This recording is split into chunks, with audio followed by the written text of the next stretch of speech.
Olá, pessoal.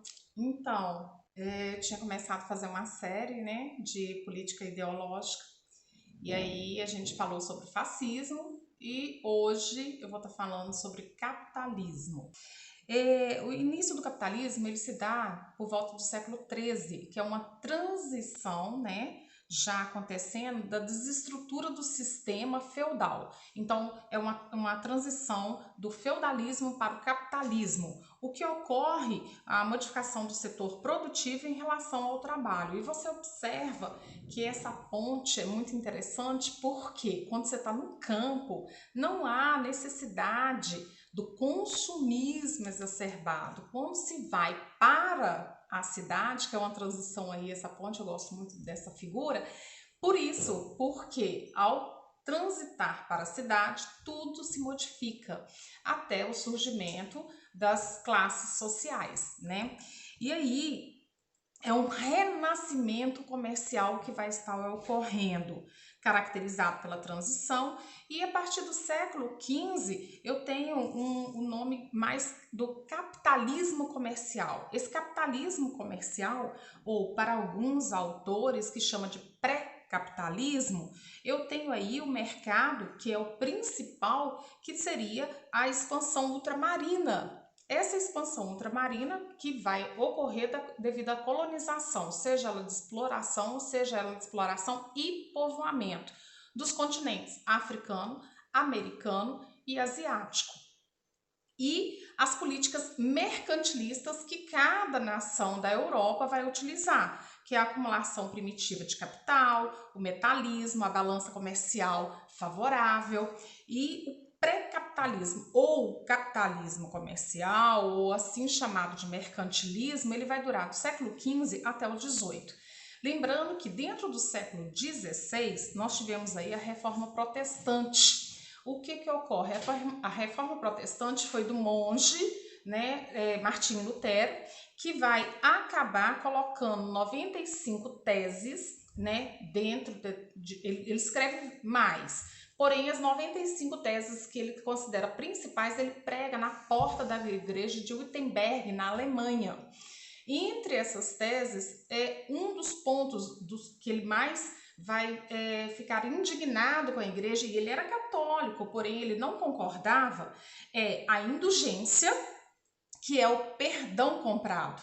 Né? E a gente vê que ainda ocorre isso. Hoje em dia até a maquininha, né, e as contas bancárias ali para você comprar o perdão, para você, né, ganhar o seu pedacinho de céu, a partir do momento que você passa o cartãozinho.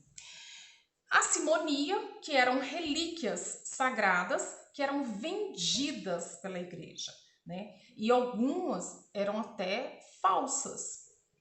E o Lutero, ele vai ser excomungado em 1521 pelo Papa Leão X, porque ele se recusa a retirar as acusações. Ele não deixa de acreditar em Deus. Ele não concorda e não acredita nos preceitos que a Igreja Católica estava colocando. O Lutero vai ser escondido por um príncipe alemão e ele vai traduzir a Bíblia do alemão para o alemão, do latim para o alemão, e assim por diante, do alemão em diante, os idiomas vão ser traduzidos para a Bíblia. E o protestantismo, estou protestando, o sistema católico vai se difundir em toda a Europa. Nós teremos uma observação muito forte do protestantismo, porque vamos lembrar que a Igreja Católica ela era contra o chamado usura. O que seria usura? A cobrança do lucro abusivo, de um pagamento de juros, né, e conforme o tempo do empréstimo que essas pessoas, os burgueses, cobravam. Hoje seria o agiota, para além os juros do que foi emprestado. A igreja não concordava porque ela dizia que o tempo era algo que pertencia a Deus, não poderia ser calculado e cobrado pelo homem. Já os protestantes queriam cada vez mais o quê? Se enriquecer. Quem que vai estar indo para o lado do protestantismo? Os burgueses, que são os homens do comércio. Na Inglaterra, o rei Henrique VIII, ele vai estar criando a igreja anglicana. Um dos motivos era que ele pede o Papa Clemente VI para fazer a separação dele, o divórcio dele com a primeira esposa, Catarina de Aragão. Catarina de Aragão é a mãe de Maria, futura rainha da Inglaterra. Só que o Papa Clemente VI vai recusar esse pedido do Henrique VIII, o rei, porque o Henrique VIII queria casar-se com sua amante Ana Bolena, que futuramente será a mãe de Elizabeth, futura rainha, e a gente vai chegar lá. No sistema da Inglaterra, a Maria, quando o rei VIII vai falecer, Maria, que foi criada no sistema católico, vai assumir. Então a Inglaterra vai entrar num conflito religioso, onde os protestantes vão fugir para as 13 colônias. Então eu tenho aí um sistema, que é os Estados Unidos, se autorizando cada vez mais com a economia, com a ideia de desenvolvimento econômico e capitalista através dos protestantes. No século XVIII, eu tenho o capitalismo industrial, seria o capitalismo da indústria, a revolução industrial, que vai estar mudando, trazendo uma mudança às fábricas de modo dos produtos manufaturados. Vai deixar de ser feito manualmente e em pouca quantidade para ser feito em grande série de quantidade. E isso, as grandes escalas de produção, graças à máquina, o motor a vapor, as máquinas mais elaboradas. Com isso, vai enfocar o desenvolvimento do sistema de produção e surge a mão de obra. E essa mão de obra é que vai surgir a classe operária. Daí, né, que a gente vai começar a entender esse movimento político, econômico, social do sistema capitalista. O capitalismo financeiro e monopolista vai se basear na exploração do trabalhador, que é algo que vai surgir até os dias de hoje. O capitalismo financeiro ele vai ter um boom, um inicial fortíssimo no século XX. Foi consolidado com a Primeira Guerra Mundial. Lembrando que antes da Primeira Guerra Mundial, os Estados Unidos não era uma grande potência. Ele vai se tornar uma grande potência após a Primeira Guerra Mundial e vai vigorar nos dias atuais, fundamentado nas leis dos bancos, empresas, grandes corporações e do monopólio industrial financeiro. Esse é o capitalismo monopolista financeiro. Dentro dele, nós encontraremos o liberalismo, que é dentro do século XVIII, com mudanças produzidas nos sistemas políticos e econômicos. Surgem vários teóricos no século XVIII para entender esse sistema, né, da economia junto ao surgimento forte do capitalismo. Entre eles, eu tenho o Adam Smith, que vai teorizar sobre o papel do Estado na economia, como que o Estado funcionaria, né, nesse sistema econômico. E surge, então, duas correntes. O liberalismo, que interferência do Estado deve ser mínima.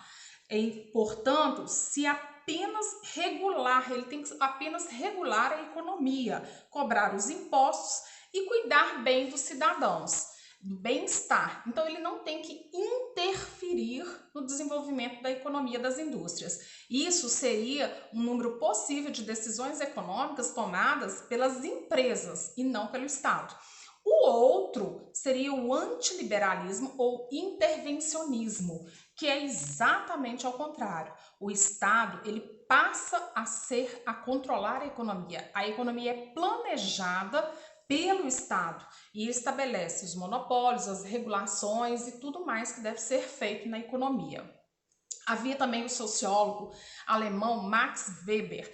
Weber, através de um livro que vai escrever A Ética Protestante e o Espírito do Capitalismo, ele analisa um texto de formação sobre o capitalismo com a disseminação do protestantismo. Ele defende a ideia que o protestantismo é que vai divulgar e avançar mais o capitalismo. O Weber, ele é influenciado por textos de Benjamin Franklin.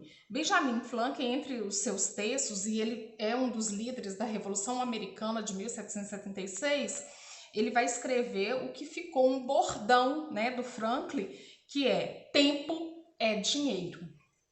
E o capitalismo, Weber acreditava que o capitalismo teria sido aprimorado pelo protestantismo, principalmente dentro da Inglaterra e dos Estados Unidos, já que os Estados Unidos, antigo, né, as 13 colônias, pertencia à Inglaterra, e com essa guerra entre católicos e protestantes, vai estar muitos protestantes indo para os Estados Unidos desenvolver essa economia.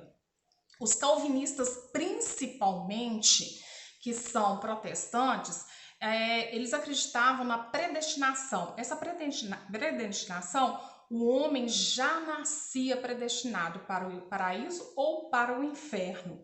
E determinava essa igreja, o céu media o sucesso no trabalho. Então, os calvinistas defendiam muito, e entre os pecados incluía as diversões fúteis, os gastos fúteis com festa, com luxo e principalmente o ócio e a preguiça.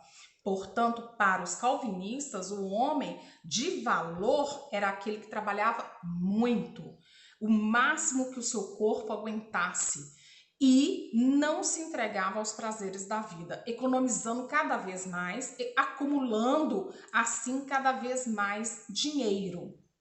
Isso fez com que Weber fizesse a diferença de desenvolvimento econômico entre as nações predominantes protestantes. Se você observar, nós temos Alemanha, Inglaterra, Estados Unidos, aonde as potências econômicas, né, têm uma predominância de protestantes. Já a Espanha, Portugal e Itália, que não se tornavam grandes potências e nações, eram católicas.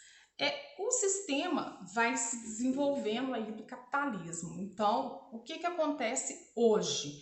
Hoje nós percebemos que o capitalismo ele é exacerbado, ele vai nos engolindo. E antes, né, não tinha a Netflix, as redes sociais, as propagandas faziam isso com a gente. Hoje, através das redes sociais, nós copiamos e desejamos tudo o que tem ali. Você observa que as pessoas não procuram as informações no Google que não seja nas redes sociais, né? Sobre a vida das pessoas, mas o que elas têm, o que elas estão usando. Virou uma loucura esse negócio agora, que o que a princesa lá da Inglaterra, a máscara que ela tá usando tem que virar moda. E aí somos o quê? Somos o que vestimos, somos o que apresentamos ser. Não somos mais o que realmente nós somos. Desde bebê somos carimbados ali com as marcas, com as etiquetas, que é a preocupação de tantos, de muitos. É o quê? É as etiquetas, é a marca, é o que se utiliza, é o que se compra. E já pararam para pensar sobre os símbolos que são utilizados nessas marcas? Nós identificamos imediatamente sem estar escrito a marca. Usamos roupas com etiquetas sem perceber que nos tornamos manequins de propagandas. Propagandas pela etiqueta, pela fábrica, sem nem perceber, porque muitos gostam de ter a etiqueta ali aparecendo para mostrar o preço daquela peça, né? Que é isso que ele vale, ou que ele acha que é o valorizado. E aí, se vocês pararem para pensar, vamos lá na Apple, né? A maçãzinha. Vocês já pararam para pensar? O símbolo da maçã, e ela é mordidinha, o que ocorre? Ela é o fruto do pecado, do desejo proibido. Após a mordida, que é aprovada. Conhecimento, sabedoria, visão para Adão e Eva. Quando Deus proibiu tal no jardim do Éden, né? Aí você tem aí o fruto proibido, que é a maçã. Quando Adão e Eva vão provar desse fruto, é onde Deus fala: não prova, porque senão vocês vão morrer. Essa morte, na verdade, é uma morte o quê? Para a vida que ali eles tinham da espiritualidade, da ingenuidade. Quando morde, a visão se abre. Então, é uma representação da Apple que é o quê? O mundo se abre para você. Você sai daquele jardim ali, o mundo se abre, você passa a ter mais conhecimento, mais visão. E a maçã era exatamente o caminho da sabedoria, do bem e do mal. E todos os símbolos são sugestivos, são elaborados e pensados. Em Gênesis, na Bíblia, mostra sobre a árvore do Éden, né, que é a que fica bem no meio. Ela vai ter rios que a ligam. E entre esses rios tem um rio que fornece o ouro, que leva à região do ouro, que é do enriquecimento, do poder. Então, essa árvore, ela era alimentada sobre tudo aquilo dali. Você percebe que todo símbolo há um sentido. E o capitalismo nos engole e nós achamos, nossa, mas esse sistema ele é injusto, esse sistema ele não vale nada, mas somos engolidos por ele e gostamos. É muito complicado se falar de igualdade, de comunismo dentro de um mundo ao qual você alimenta, nós alimentamos. Como que eu posso falar de comunismo, de igualdade a uma sociedade, a todo um grupo, se eu alimento aquele sistema ao qual eu chamo de injusto e ele é injusto? Mas ele é injusto desde os momentos lá que se começou a burguesia, desde os momentos que começou a queda da idade medieval para a idade moderna e começar a revolução industrial com a exploração de crianças, de mulheres no trabalho. Mas alguém para de consumir? É muito fácil falar da igualdade utilizando-se desses mecanismos do capitalismo, não é mesmo? E é sobre esse assunto que eu quero falar no próximo vídeo, que é o comunismo.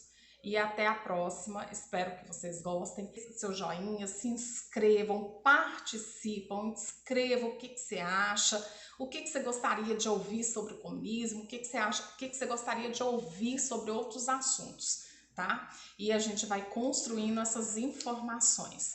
Então, até mais, tchau, tchau.